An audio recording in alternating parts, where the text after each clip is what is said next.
Кудайдын чакырыгы 24 август.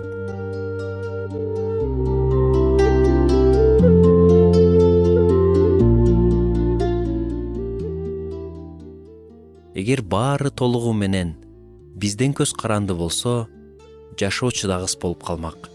Менимче көп адамдар буга макул болушат. Же баары биздин көзөмөлүбүздөбү? Биздин маданият дайыма сен өз тагдырыңдын кожоюнусуң деп үйрөтөт.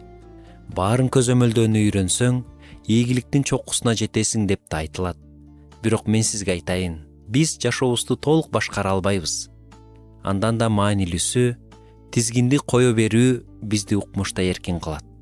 Дүйнө үчүн мындай ой акылга сыйбагандай, атүгүл акылсыздыктай көрүнүшү мүмкүн. Албетте, бул эмне болсо ошо болсун дегендик эмес. Жакандын жакшы кабарында мындай деп жазылган: сабактан ажыраган бутак жемиш бере албайт. Ошол сыяктуу эле силер да менин ичимде болбосоңор, жемиш бере албайсыңар. Бул сөздөрдү ким айткан? Албетте Ыйса.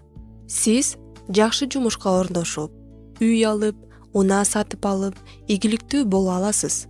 Бирок чыныгы кубаныч менен тынчтыкты ансыз таба албайсыз. Бутак өз алдынча жемиш бере албагандай эле, адам Ыйса менен байланышсыз чыныгы жемиш бере албайт. Бул сөздөр катуу угулушу мүмкүн, бирок чындык мындай: бутакка жүзүм сабагы керек. Жүзүм сабагы бутакка керектүүнүн баарын берип, анын жемиш берүүсүнө шарт түзөт. Ал эми сенин жашооңдо кандай? Сен баарын өзүң башкарууга аракет кылып жатасыңбы? Кайсы тармактарда дайыма чыңалуу жана көзөмөлгө умтулуу бар? Балким, азыр бир кадам артка чегинип, муну Кудайга тапшырууга убакыт жеткендир. Ыйсага кайрылып, кайсы жерде сен анын ордун ээлеп алууга аракет кылып жатканыңды көрсөт деп сура. Ага ошол тармакка кирип, аны сүйүү, мээрим жана кечирим менен толтурууга жол бер. Ошондо сен өсө аласың.